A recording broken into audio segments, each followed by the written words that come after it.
Hi, everyone. I'm George Hanlon. I'm Director of Grants.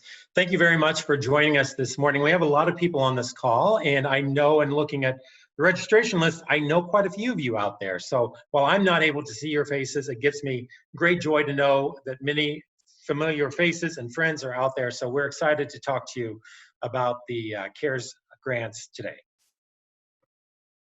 And I'll also introduce myself at this time. I'm Megan Telligman. I'm a program manager at Indiana Humanities, and I'm working with George on all the CARE stuff. So I'll be helping out with our presentation a bit today. So just to get started, I'm going to run through what we're going to cover in today's webinar. So first off, we'll give you a little bit of information about Indiana Humanities. I see a lot of familiar names in our participant list. So I know some of you are good friends of the organization already, but for those of you who are new, we'll do a really brief overview of what Indiana Humanities is and what we do. Then we'll get into these CARES grants, our special new grants in response to the coronavirus. We'll talk about who's eligible for the grant, what the funds can be used for, and we'll talk to you about how you can apply. We'll overview a timeline as we get to the end, and then we'll hopefully have plenty of time for questions and some recaps there at the end of the webinar. So that's what you can expect to hear from us today. So I'm going to throw it back over to George, who's going to talk about what Indiana Humanities is. Thanks, Megan. So as Megan said, many of you are familiar with our organization, but we have opened up this grant to any humanities organization across the state. And I know there are a lot of you who may not be familiar with us. So we'll just take a couple of minutes to tell you about Indiana Humanities, who we are and what we do.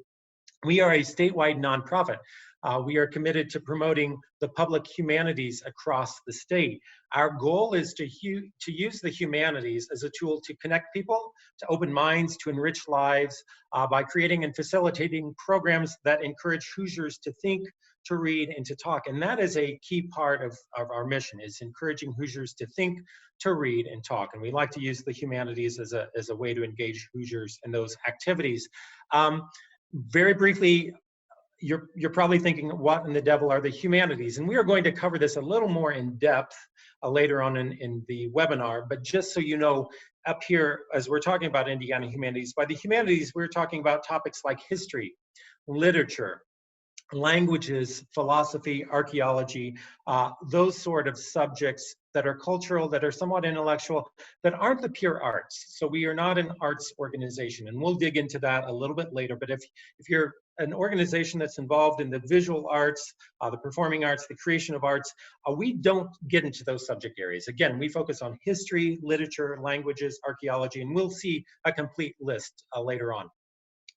We have been doing our work for several years now. We, in a couple of years, will be celebrating 50 years.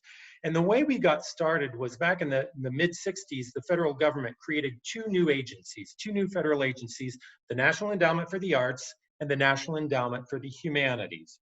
And in the early 70s, the National Endowment for the Humanities, as it was trying to promote the humanities across the country, decided it needed some help. And it created a network of nonprofit state humanities councils all across the nation.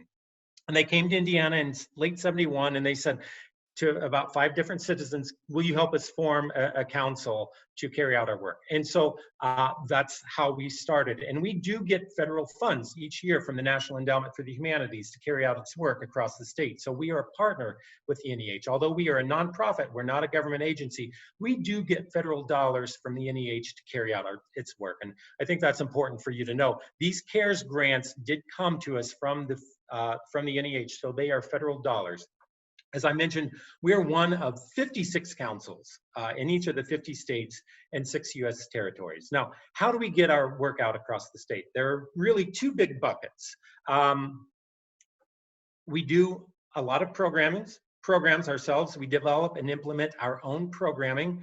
And then our other key way that we get programs across the state, or promote the humanities across the state, I should say, is by offering grants for organizations to carry out their own work. So I will let Megan talk about the first big bucket, the program, so you get a sense of that aspect of our work.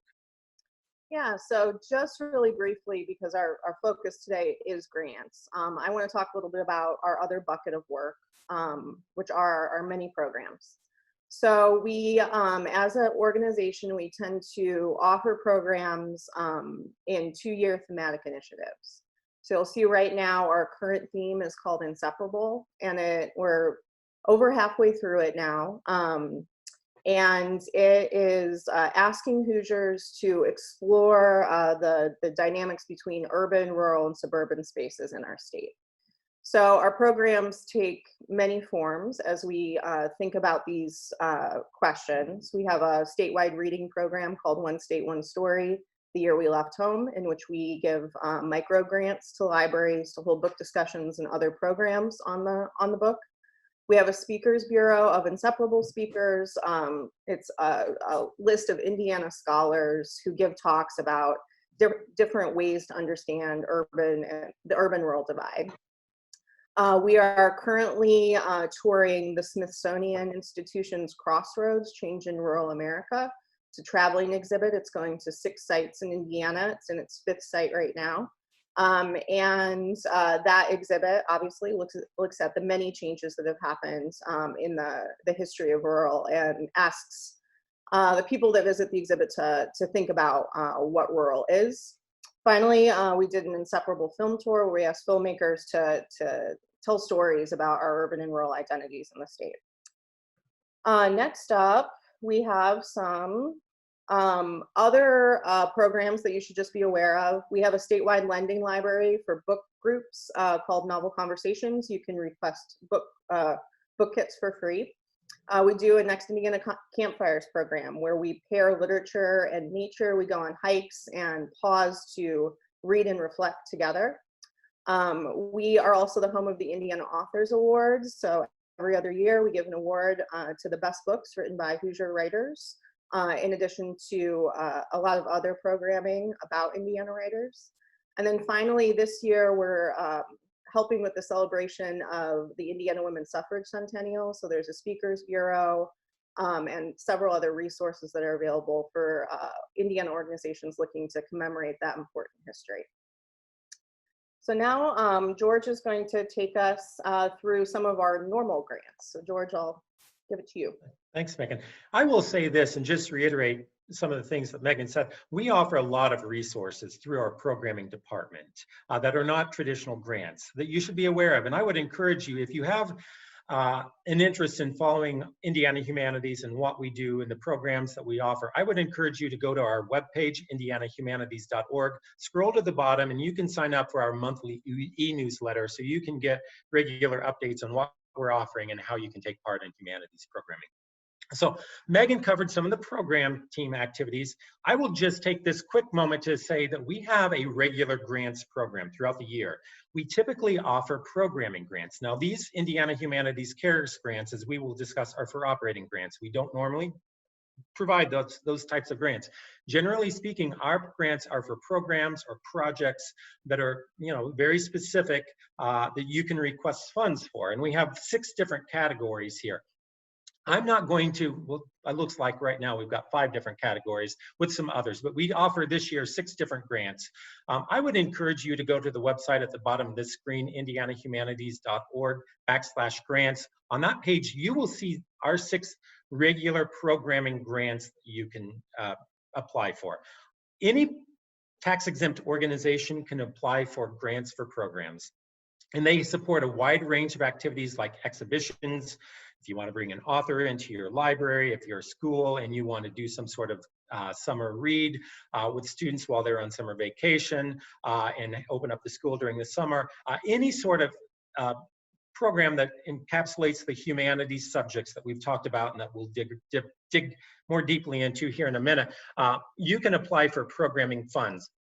I will say that, and we'll talk about this in a bit, the Indiana Humanities CARES grants are for operating support. If you need programming support, don't apply for a CARES grant for program support. Look online and find one of these these regular programming grants that would work for you. I will say the Action Grant is our core grant up to $3,000, and we do a monthly review of that. So we get that out fairly quickly. So I would encourage you, if you have some programming needs, to go ahead and look at these grants that we offer on a regular basis. Now, if you go to the next slide, of course, today we are talking specifically about this very new and unique grant to us, the Indiana Humanities CARES grant. This grant was made possible by the Coronavirus Aid, Relief, and Economic Security Act, or the CARES Act. The way it works is this. Of course, that is a huge stimulus package that the federal government passed in late March. I think the total funds were more than $2 trillion that they're making available to different groups across the country. As part of the CARES Act, Congress did give $75 million to our partner, the National Endowment for the Humanities. And the NEH is taking some of that money, about $45 million, and keeping it itself, and it is directly granting that out itself. So I would encourage you, if you need some funds for support, to also go to the NEH's page, that's neh.gov, and take a look at the direct grants that they offer, because they're offering funds up to $300,000. So they're keeping $45 million to themselves. They are distributing another $30 million across the state to the 56 state and territorial councils. So here in Indiana, we got our share, and we have about $510,000 to provide for emergency relief, for grants for operating support. Now that sounds like a lot of money, but when we're talking about the whole state, that won't go far. So these are going to be very competitive grants, but they are special grants for operating support. Megan, if you go to the next slide, we have kind of gone back and forth about how much we're going to offer, and we came up with a tiered program based on an organization's annual budget. So if you are an organization with a budget of less than $250,000, yearly budget of less than $250,000, you can apply and we will award up to $5,000 in support. If your organization's annual budget is between $250,000 and $999,000, we will award up to $7,500. If you're an organization with a budget of $1 million, up to $2,499,999, you can receive up to $10,000 in operating support. And if you're a large organization with an annual budget of $2.5 million or more, you may receive up to $15,000. Now here's the key. You don't actually make a request when you apply. We ask you to give a 3-year average of your last operating budget. So for fiscal year 18, 19, and 20, we ask you to give the average, and we base your budget on that average that you self-report to us. And we automatically determine the level based on that budget. So you don't come in and say, oh, I would like 5,000, I'd like 10,000, I'd like 12,500. You just give us the average of your last 3 operating budgets, and we set the level based on that, if that makes sense. I will just remind you, I'm sure that as you're sitting through here thinking questions, go ahead and type them in the Q&A tab, the window, and Claire is collecting them, and we will address some of those questions at the end of the talk. So, next slide. Let's talk about who's eligible. Of course, this is a very important topic to bring up. We want to make sure that you're clear if you're eligible or not. In order to receive an Indiana Humanities CARES grant, you first of all have to be a tax-exempt Indiana organization. Not necessarily a 501c3, but you have to be classified as tax-exempt. And you also have to be a public-serving humanities organization. Now, this gets a little tricky because you remember that we've offered these programming grants. And any organization that's tax exempt can apply for a programming grant as long as the program itself is a humanities program. But in this case, because these are general operating support, we want to make sure that these are going to bona fide humanities organizations. And we've listed some examples here. That includes libraries and archives, historical societies, heritage groups, maybe some preservation groups, Museums with a humanities focus, and this is important to point out. Some museums may focus on subjects that aren't humanities topics. Maybe they're art museums, maybe they're science museums, things like that. The museums that get operating funds through the CARES grant should be museums that have a bona fide humanities focus. Organizations that receive funds could be historical homes and sites, or it could be other nonprofits not on this list whose core mission centers on developing and implementing humanities programs. So let's go ahead and dig in and look at the humanities. What are the humanities? Now, I've talked about this before, but let's spend a little more time on this now. So the NEH gives us our funds that we're giving out for these CARES grants, and we actually use NEH dollars for our regular grants program as well. So the NEH tells us that these specifically these CARES grants have to go towards humanities organizations. So let's look again at what the NEH defines as humanities. Humanities are the study of literature, not so much the creation of literature, because that's more of a creative art. And the NEH has specifically told us that we should not fund programs or operations that deal with creative writing with these funds, but rather it's the reading of literature, it's the discussion of literature. So that's the work that libraries do a lot around. Humanities include the study of languages. We don't have many language organizations that we work of. I'd be hard pressed to find any organization, maybe a foreign language association or things like that. But the study of language is a bona fide humanities topic. History is an area that we do a lot of work. We have a lot of historical societies around the state. We give a lot of grants to those types of groups. History is a humanities topic. Also, humanities include philosophy and archaeology and comparative religion. Jurisprudence, which is the study of law, the history of law. Ethics are a humanities topic. Now, these next bullets raise a few questions, and I want to spend some time talking about them. I mentioned that we have at the federal agency the National Endowment for the Arts. They have a sister organization to us here in Indiana, their own partner, called the Indiana Arts Commission. That is a state government agency. They are also the recipients of CARES Act funds that they are distributing across the state to support the arts. And here between us, we try to draw the line between the arts and the humanities. We often hear the arts and humanities lumped together, but they are two separate entities in many ways. On the arts side, they focus on the creation, the display, the performance of art.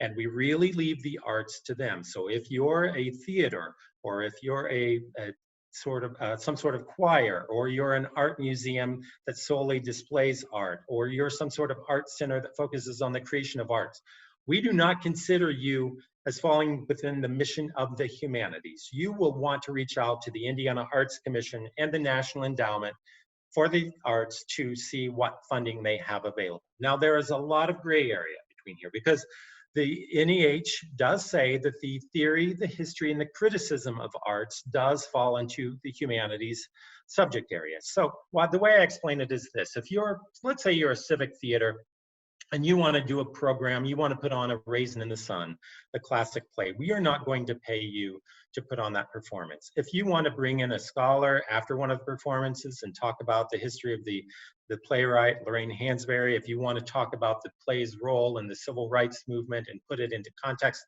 that is a humanities topic. And if you want to get a programming grant from us to put on that sort of activity, you could definitely apply and we would consider it. If you're a civic theater and you're coming to us for operating support, we're probably not going to support you because the bulk of your work is not this sort of humanities topic. Your core work is putting on the artwork, the play, the performance. So just know that if you're an arts group, reach out to us if you have questions. Chances are that if the bulk of your activity is creation and the performance and the display of art, you won't fall into our mission and you won't be eligible for a CARES Act grant from us. Social sciences that include humanistic content methods. Sometimes we will fund programs that the topic itself may not fall into these clearly defined subject areas by the NEH, but if you use what we call a humanistic method to have a discussion around it, that might qualify for a programming grant from us. For example, I throw up immigration. Immigration is itself, it's more of a social science, maybe a policy issue. It doesn't necessarily fall into these humanities categories, but if you want to do a program, maybe you want to do an exhibit about the history of immigration in your community, maybe the library finds a really good novel that discusses issues related to immigration, and you do a community-wide read, and you use the humanities using literature to discuss immigration. That's an example of this. So, you know, this example of social sciences that include humanistic content or methods, that's more in line with one of our programming grants. So keep that in mind.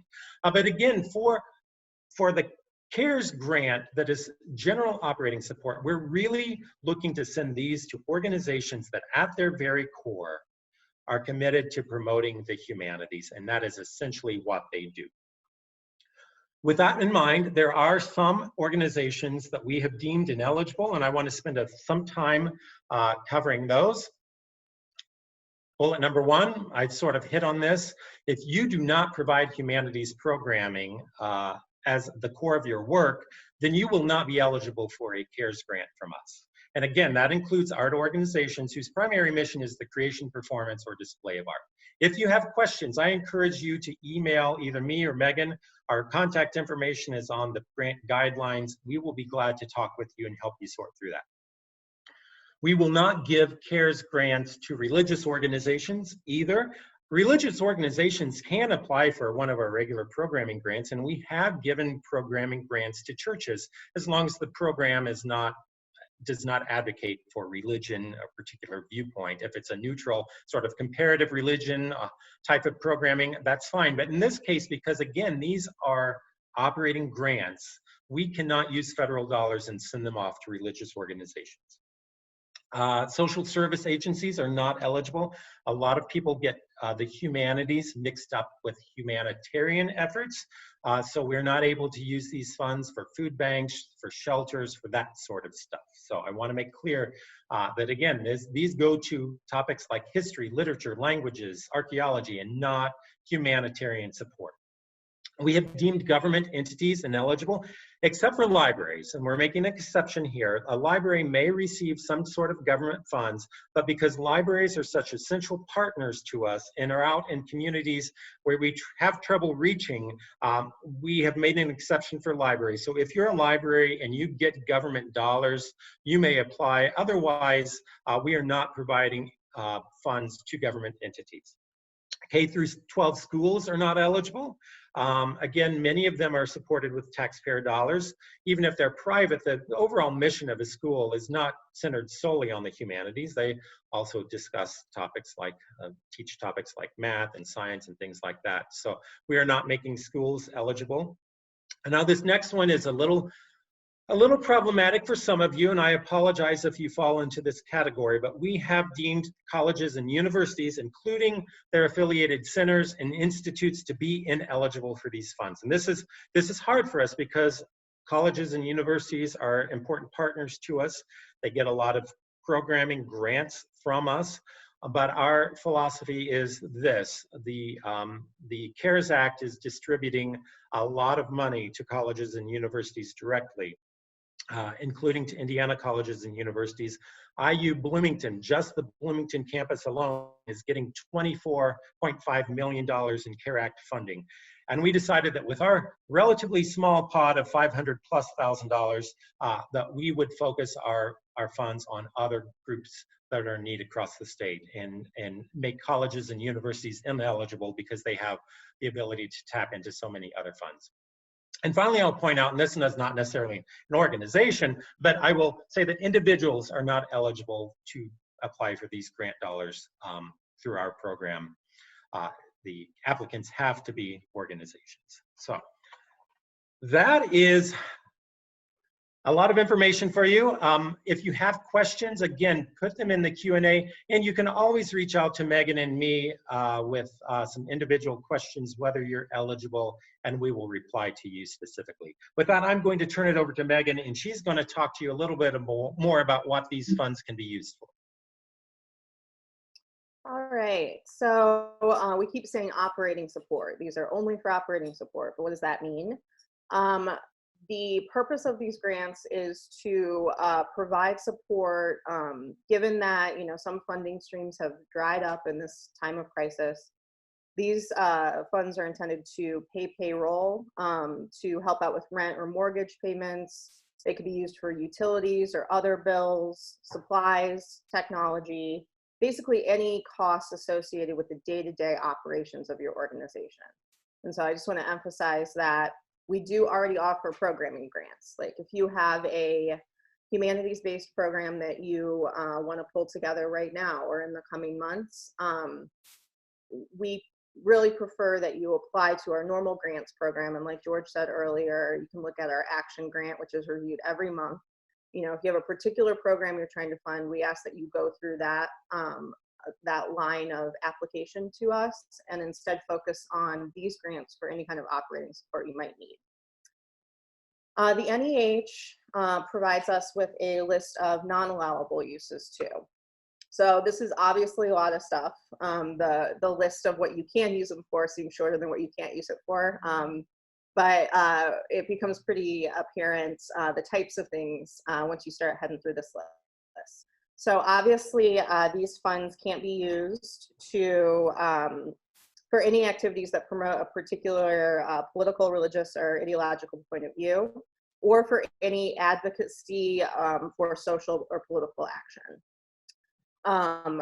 They cannot be used in support of a specific public policy or any kind of legislation, or programming, obviously, that falls outside of the humanities, as we discussed earlier. While you can use the funds for you know, mortgages and rents and things like that, you can't use the funds to purchase land or facilities for any new construction or renovation of current facilities. You can't use the funds to purchase food or beverages, specifically alcohol is always a big prohibited cost with NEH funding. You cannot use these funds for archival acquisitions, so you can't, you know, use these to purchase new objects for a collection or anything like that. You cannot use these funds for prizes, awards, or scholarships, or foreign travel. Additionally, it's important to note you can't use our funds to fundraise. You couldn't, for instance, use our funds to hold another program with the sole intent of fundraising for your organization. You cannot contribute to your endowment with these funds. And finally, you can't re-grant these funds. So you can't give these funds to another organization within your community. So I know that's a long list. On our CARES grants website, so that's indianahumanities.org/CARES, there's a set of grant guidelines there that probably go into even more detail than we're getting into today, and this entire list is in there. So don't feel like this is the last time you'll see it. It's readily available to you on our website. So next up, I'm just going to go over briefly how you apply and what you should kind of expect when filling out an application. So like I said, head to indianahumanities.org/CARES and click Apply Now. And you'll need to set up an account if you don't already have one in our grant software.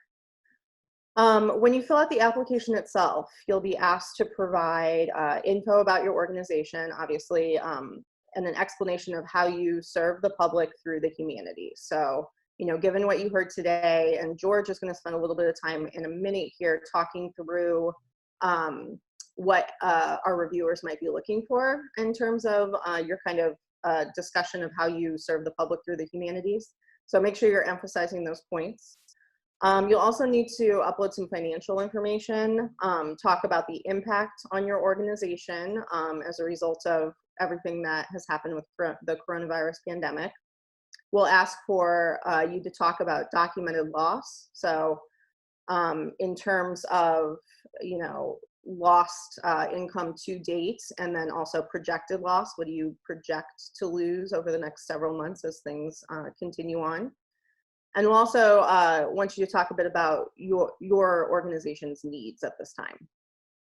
In terms of documentation, you'll need to upload your 990. Obviously, libraries are not required to submit 990, so libraries are exempt from that requirement. Let us know if you have any questions about that. You will need a DUNS number. This is a federal ID number that is required of all of our grantees. If you are unsure of if you have a number or need to apply for one, it is a free process. You can go to www.dnb.com and search to see if you have a number or apply for one if you need one. And we'll also ask for your EIN or federal ID number when you apply as well. In order to get these funds to you as quickly as possible, we as an organization prefer e-payment. We can send you a physical check in the mail. That is completely fine. But when you fill out the application, we will ask you if you're able to accept e-payment via direct deposit, and then we'll ask for the appropriate contact information, the person we would reach out to set up the direct deposit. And just know that, you know, we can always do a check. That is totally fine, but you will get the funds considerably quicker if you do the e-payment option.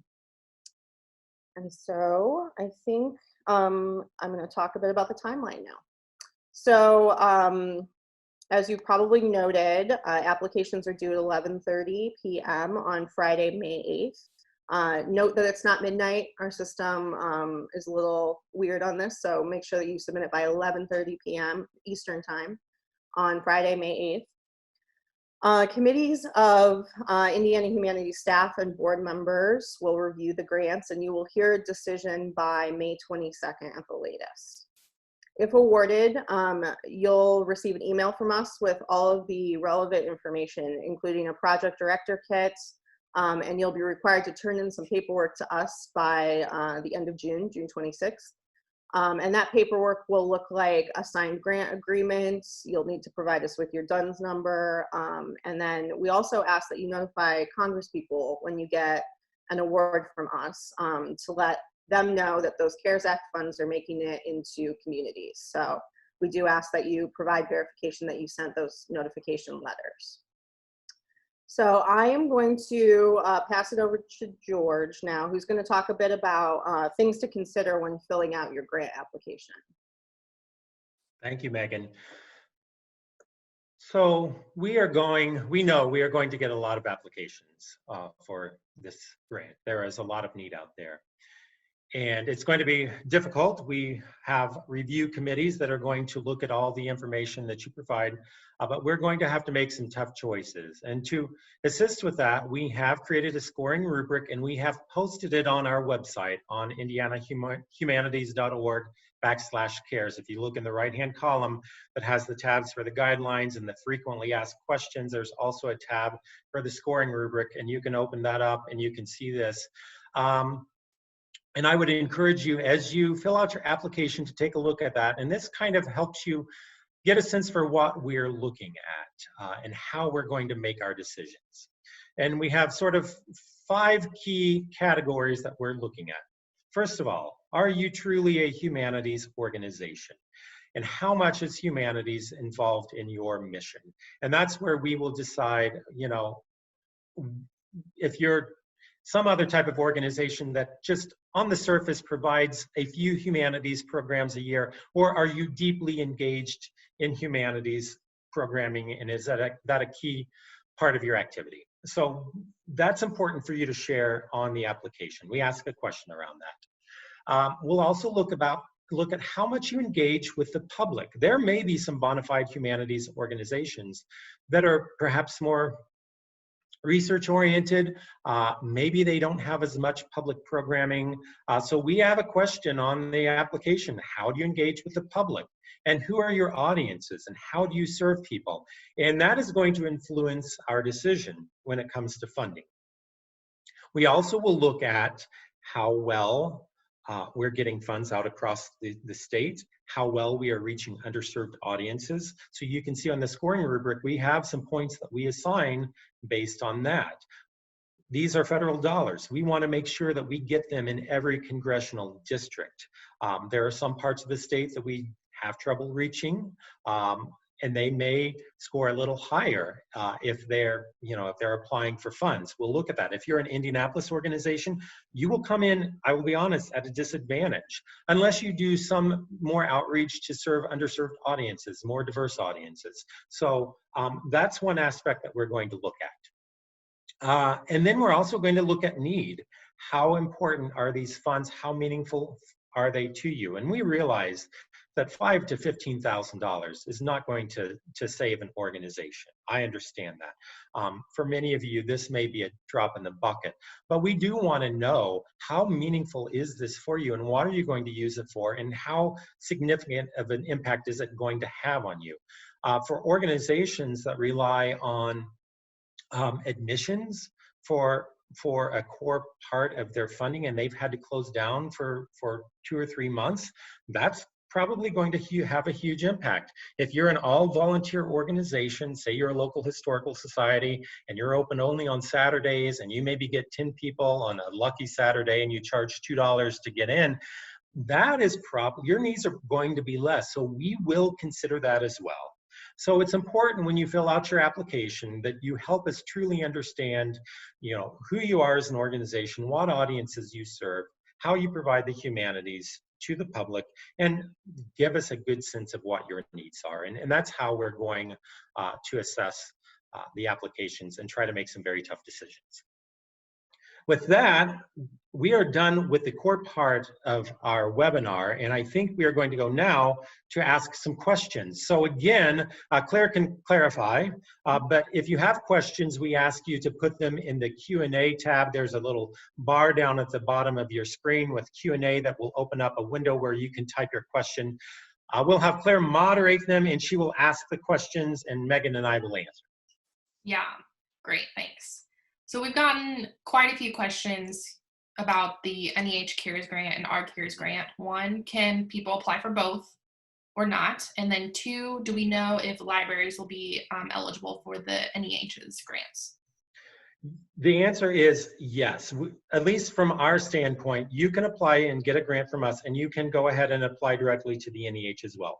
And the materials I have seen, and I've got a copy of their guidelines here, I do not see they put any stipulation on that if you get a grant from us that you can't apply from their standpoint. I would go ahead and read through their guidelines closely just to be sure that they don't have any stipulations.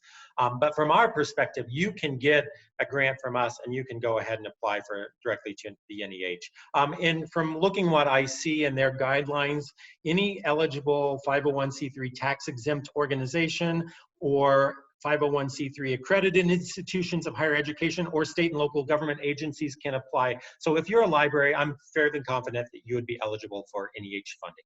But again, go to their website. They have, it's called the NEH CARES Cultural Organizations Grant, and there is an in-depth guideline, set of guidelines, 22 pages long, that I would encourage you to go look at, read through, and it'll answer a lot of your questions. Yeah, I'll say too, George, just that their application is due May 11th. So you have a little more time on that one, but you might just want to look at that sooner rather than later, because their application process tends to be very lengthy. Oh yeah, it's pretty hard. It's a difficult process. We've tried to make our application as simple as possible to make it easy on people, but I would expect a long time, a lot of effort for the NEH application. Okay, so we have a couple questions about technical ways that the funding can be used. First, I'm just going to read them one by one. Mm-hmm. Can public libraries use funds to cover payroll that they paid for staff for scheduled hours that they paid when the library was closed? I think that would be fine.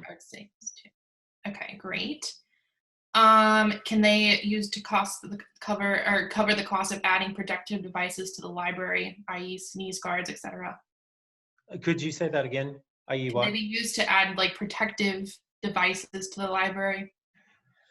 I would probably say no. That seems to me like a capital expenditure. And I would encourage you not to use these funds for that. These are more for operations to keep yourself afloat, not to enhance security and things like that.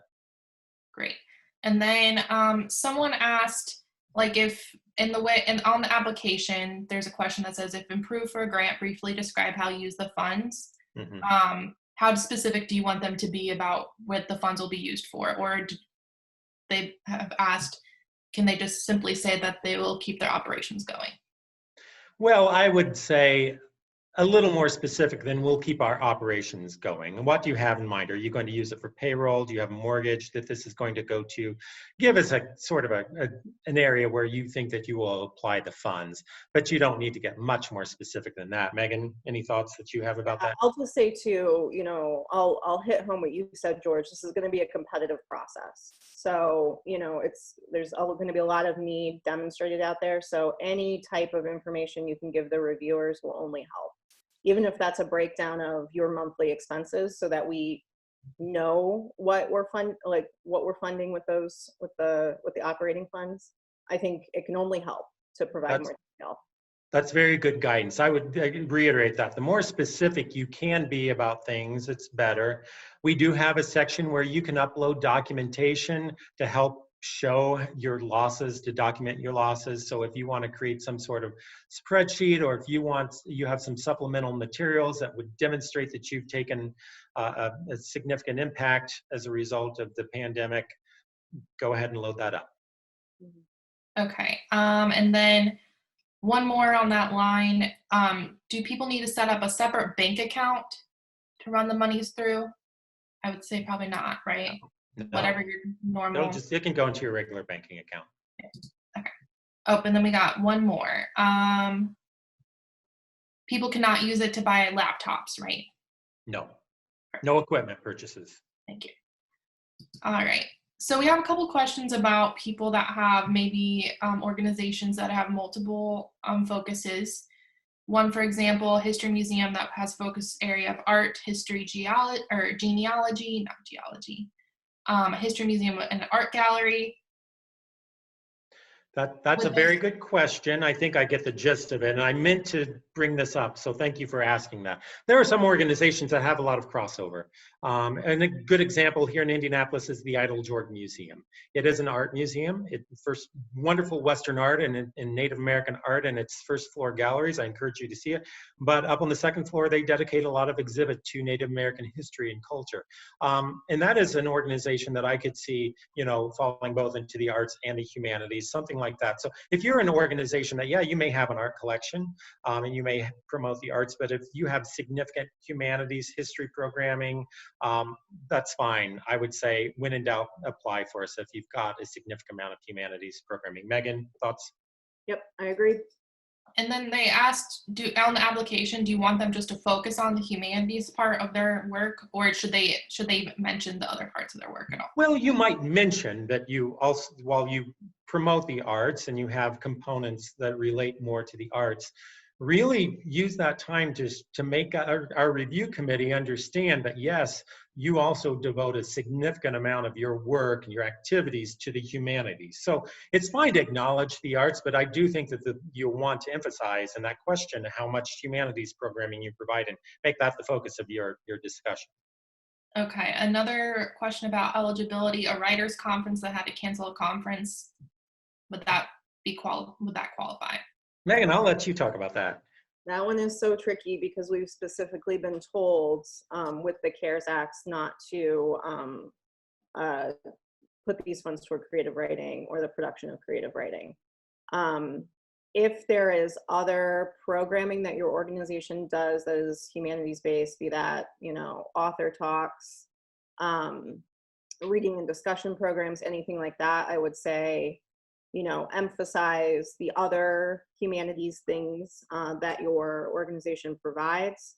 But obviously your largest documented loss is on a writers' conference.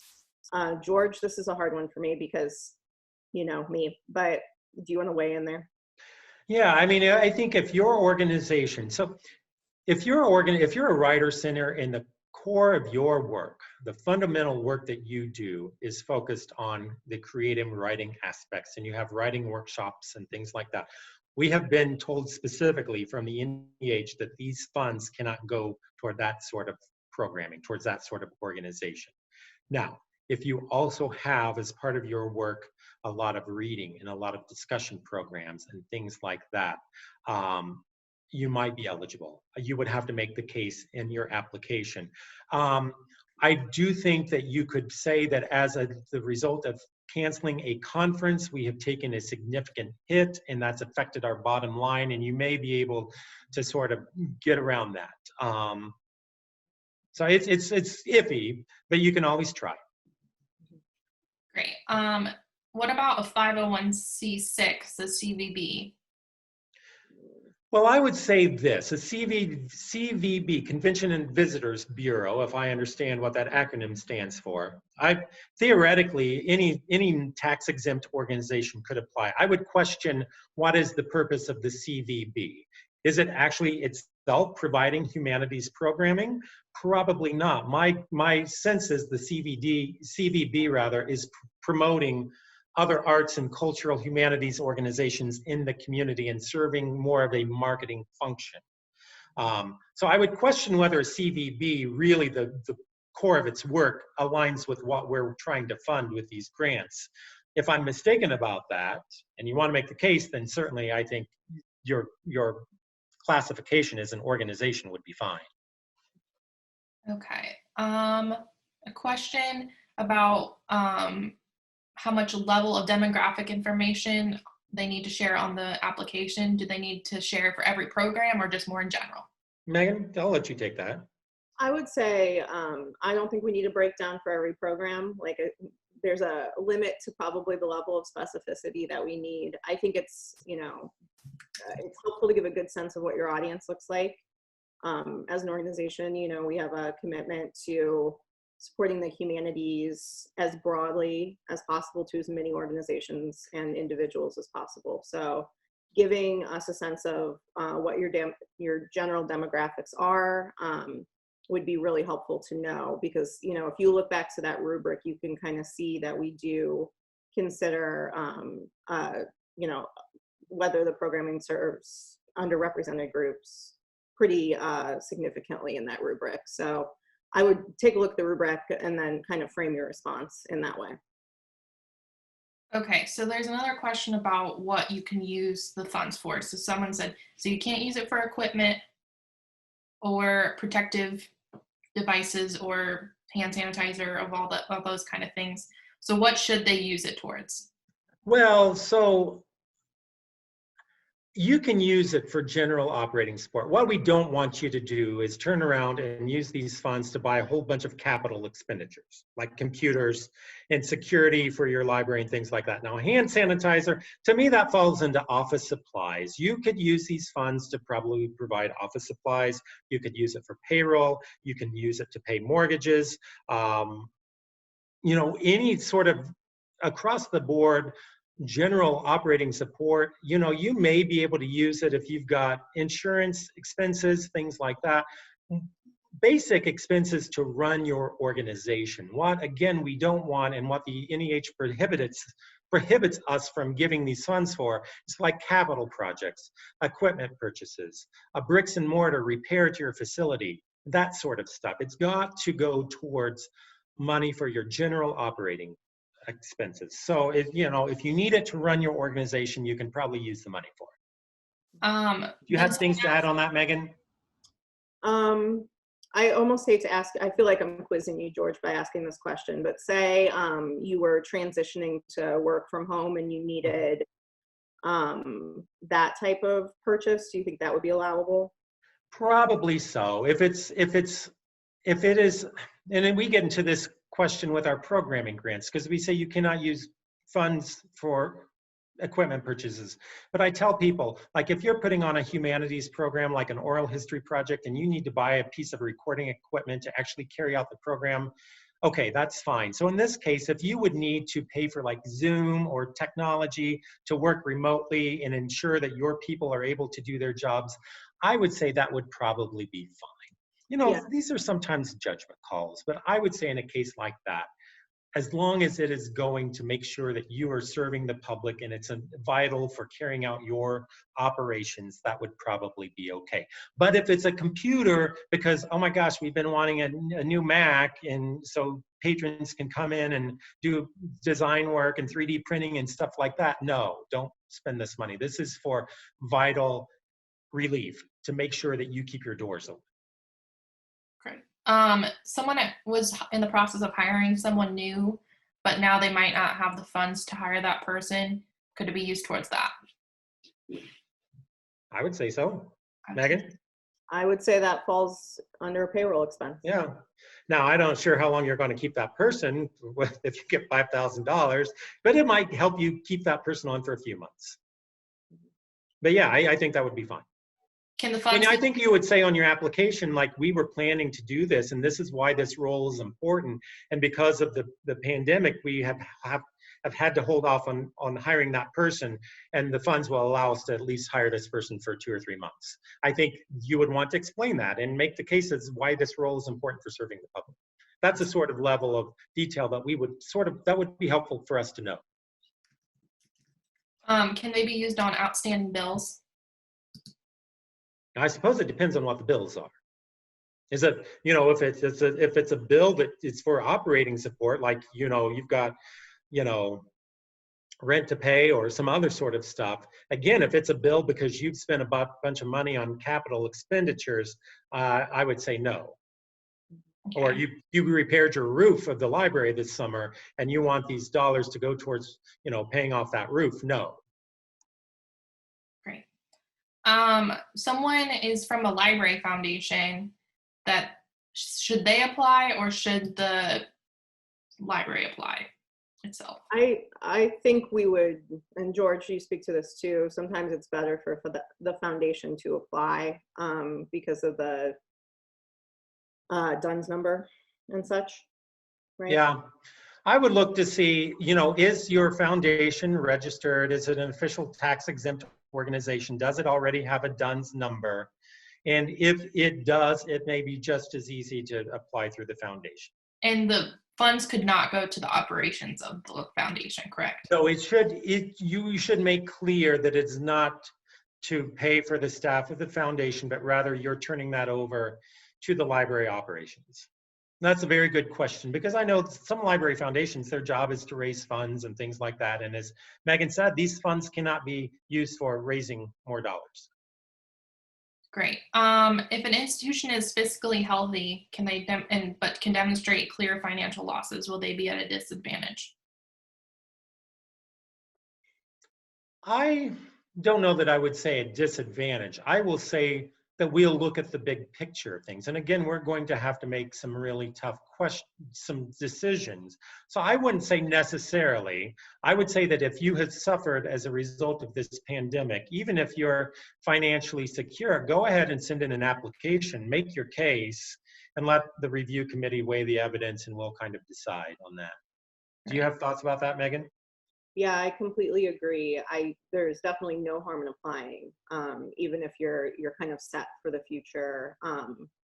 Losses are still losses at this time, right? And so it doesn't hurt to apply and see how it shakes out. Now, if it comes down to a really tough decision, and we know that it's between you, a very financially secure organization, and this other group that may very well go out of business if they don't get money in there, that will probably weigh in our decision, to be honest with you. But I would say go ahead and apply, and let's see where things fall. Speaking of application, how long does it normally take an organization to get a DUNS number? We say online a couple of weeks. I really don't think it takes that long. I think it takes maybe a couple of days. But what I would say is, if you are interested in getting a grant, go ahead and start that process right now. You do not need a DUNS number when you apply. If you have one, we have a space where you can put it in, and that's great. But that's not a required question. You can submit your application without your DUNS number, but I would go ahead and get one, start the process, because it could take some time. And I would guess, honestly, that there are a lot of people applying for DUNS numbers these days. So it could take longer than expected. So start it now. You will need to have, if we give you a grant, you will need to have your DUNS number in hand and put it on your grant agreement that you turn back to us. And that is a federal requirement that everybody receiving federal funds, whether it's directly, like if you were to apply through the NEH, you would need a DUNS number, or even if it's us passing the dollars through, you'll still need a DUNS number. Now, if you apply directly for funds from the NEH, by the way, you will probably need something called a SAM number, and that is a whole different situation. So read your guidelines to the NEH closely, and if you do not have a SAM number, get one. And you can, this is not pertinent for our grant, but if you have questions about SAM, let me know. We've become very proficient at it. Yes. Okay. Couple questions about uses for the funds again. Can they use it for a consultant or a temporary position that they want to create? Megan, do you have thoughts? I want to know what you think first. Well, I would say if you're going to do that, tell us what the consultant is about. So we've got a question over here in the webinar, in the smaller chat, that is hiring a social worker or counselor to work with patrons and staff affected by COVID-19.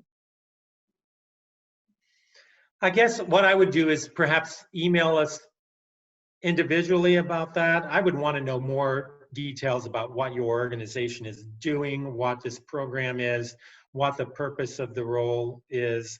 Again, what I want to emphasize is that these are funds to really help you carry out your work. They're relief funds to make sure that you continue operating. I would want to make sure that this is not add-on programming, that it's truly going to relief efforts. So I guess in a case like that, I would just encourage you to email Megan or me, and we could weigh it with some more questioning. Yeah, I want to think about that a little bit too, because I think the original stated purpose of the NEH is to, organizations or positions that are at risk, like trying to save existing jobs, programs, organizations that may not weather the storm. And so I would want to think about that more, about like additional staffing at this time. I love the idea of hiring a social worker or counselor. I'm just not sure that it would be allowable. I would want to think about that more. Great. Susie, who's one of our board members, had a really good point that if you get a CARES grant for payroll or rent, that might free up some other funds to buy some of those other things that you may want to do. And I will say that if you have programs that you want to carry out that are humanities programs, remember that we have our regular programming grants, and you can always look online, see if there's a grant that aligns with what you're wanting to do, and apply for one of our programming grants too. Can the funds be used to pay for annual tax preparation? That's a good question. I may need to dig into that. Yeah, I need to think about that one. Okay. I mean, again, I would say, keep in mind, again, the goal of these grants is to provide support to make sure that you stay up and running and pay for things that have truly impacted you. So I guess my question would be, if you don't get this grant, are you going to pay for that tax service anyway? Is that vital for your operations? So just keep that in mind. What type of closeout reporting will need to be done with this grant? This is Megan, I'll let you talk about that. Yeah, this is a bit of an open question right now. We just received, I think it was on Friday, even the kind of final reporting requirements from the NEH. So we're still working through what that looks like too. So we will know more. If you're awarded this money, we will have answers to that question in the project director kit that you receive. So you'll know exactly what you need to track. I'll say typically, like we don't ask you to save your receipts, but we do ask for a final budget. So you should know that going into this, you would be tracking how you spent the money, and then there would be some kind of narrative component on that final report where you talk about the impact of the funding, what you were able to do with it, how it affected your organization at this time, et cetera. We do hear from the NEH. I think that they're really, the NEH has to report back to Congress, right? And they have to say how these grants had an impact and that this was a worthwhile investment, this $75 million that the NEH got, this $30 million that they sent out to the states. So they will want to have narratives. They will want to have storytelling that they can take back to Congress. So we will probably ask you to, yeah, as Megan said, in a narrative form, what did this mean to you? How did this allow you to keep on serving the public? What difference does it make? And you have the money in the bag, right? But the more that you can provide us with good storytelling, the better. Yeah, and I'll just say too, you know, part of the reason that this funding exists is because, you know, Congress or Congress people recognize how important the humanities are to the civic and social fiber of the United States, right? So you all at your various organizations, you know, provide a very essential service in a way, right? Which is going to help us, you know, get resources, but also think through what all of this meant and how to make sense of it. So, you know, you're a vital organization, and you know, there's a lot to be said about the work that you'll do and be able to continue to do as a result of this support. And just as a reminder, Megan covered this, but if you do get a grant from us, you will be required to write to your Congress people, your representative and your 2 US senators, and let those people know that you received a grant, a CARES grant via the NEH, what you do, how you serve the public, and why this is an important investment. So it's important to get the messaging out to Congress that this had an impact. So we'll look at multiple ways for you to tell folks that. Okay. Will organizations be at a disadvantage if they've applied for other relief funding, such as the SBA or the PPP? No, I don't think so. But there is a question on the application where we ask that. We want to get a sense of, you know, where you are, what your need is, where you're seeking some help. We do ask you to list the places where you've applied and either how much you've already secured, how much you've asked for, or how much you anticipate getting. And that just sort of gives us a big picture, but we won't necessarily take that into account whether we decide to give you a grant or not. But it does help us, in a sense, identify how much need do you have. I mean, if you've gone out and you've sought other funds, that probably tells us that, you know, you're probably hurting. Yeah. Megan, do you have thoughts about that? Yeah, same. I mean, like I said, when it comes down to making hard decisions, that information will only help the reviewers kind of make sense of the various needs within the state. Yes. A question about applying. Should a friends group of a public library apply instead of the library? I mean, again, with the Library Foundation, I think that is fine if you want to go the route. We have given programming grants to friends groups. So if your friends group wants to apply and you make it clear it's for the operating support for your library. If the friends already has a DUNS number and that's just easier, go ahead and do the friends group. That's okay. But just again, make clear in your application that the operating support will go into the library's coffers. Okay, so this looks like it's our last question that's in here right now. Will there be more CARES grants in the future? Well, that is a very good question. There may be, we don't know. I've heard just this morning that the NEH is asking all of the state councils about demands for these operating support grants, these relief grants. We need to report back to them what we're seeing already. I believe that they are going to go to Congress and request some additional funds.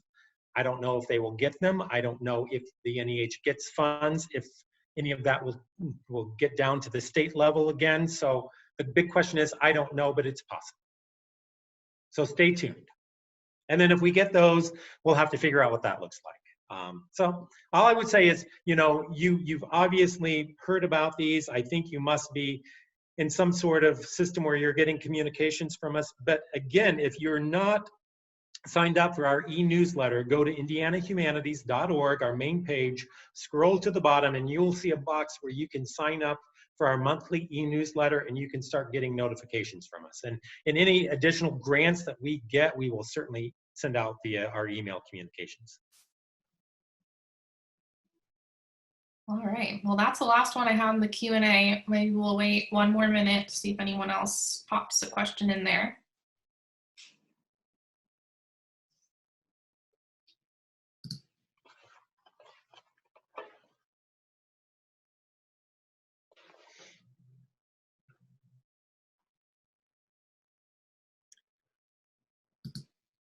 Any other questions, Claire? Will this recording be time-stamped? Tom, I don't know about that. Yeah, it's more of a me question. It can be. I'll be uploading it onto YouTube soon after this, and then you'll be able to go through. I do not believe it will be timestamped, but You could probably do it in the comments. we can do it in the comments. So. Some of the main parts. Yep, not a problem. Thanks. Good question. Well, we have one final slide here if we're ready, just to kind of recap everything. Go ahead. We'll leave the Q&A open in case there's any more. Yeah, if anybody has questions, go ahead and put them in. But just to review,